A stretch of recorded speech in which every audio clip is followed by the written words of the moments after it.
We knew already that women by far find masculine men more attractive. Now we're learning something new. Women are also more loyal to masculine men, even if they present toxic traits. Women are actually very loyal to toxicity. They're far more disloyal to constant reassurance, dedication, and romance from a man. Given that masculinity is what women are most attracted to, and deep down, what they most respect, what they're really responding to is polarity, a gender dance, a magnetic tension between masculine and feminine energies. I can't stress enough how important this gender balance is. So how comes it is empathy what they most want in therapy rather than a masculine-feminine rebalance? And are they getting it all wrong? No, for the most part they're getting it right. In my practice, 2 out of 3 women get this absolutely right, understanding very well that healthy communication is crucial to a long-term relationship. I spend most of my days coaching men on empathy. And like I said, 2 times out of 3, that does fix the problem. However, 1 time out of 3, empathy training for men does not fix the problem because empathy was not the problem to start with.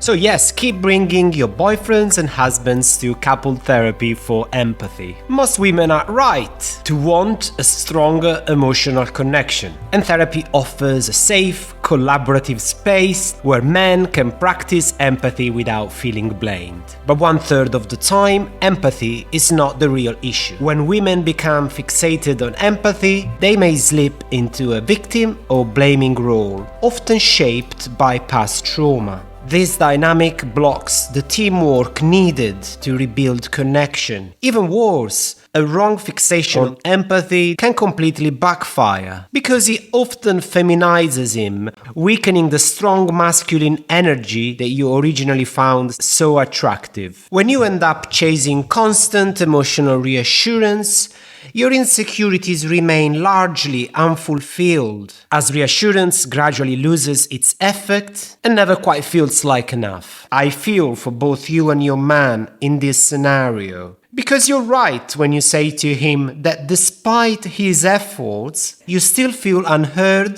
and emotionally unmet. It's so draining to try to fill a void from the outside.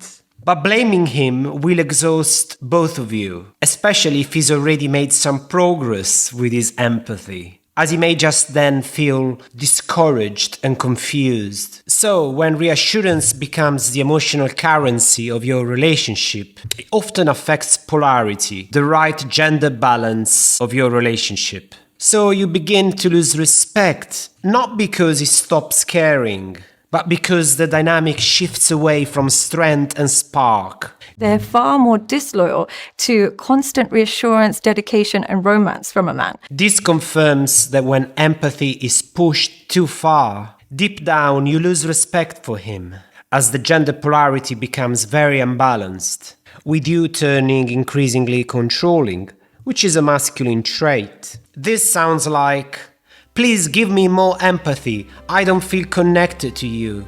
I feel you don't care. Please try harder." Don't take me wrong, it's great and very healthy to be assertive and voice your needs. However, if you become dominated by anxiety, lack of trust and insecurity, this isn't any longer about him not meeting your needs, but rather about you not meeting yours. Let's pause and clarify today's message clearly. Masculinity is what you instinctively desire and respect. Empathy is equally essential for long-term relationships. 2/3 of women rightly pinpoint empathy, but 1/3 need gender rebalance instead.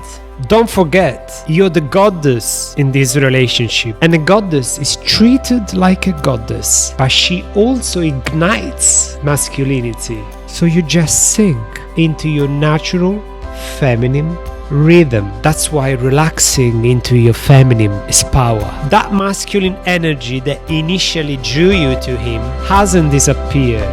That strong magnetic presence is still within him, waiting to be rekindled once you embrace your own feminine energy.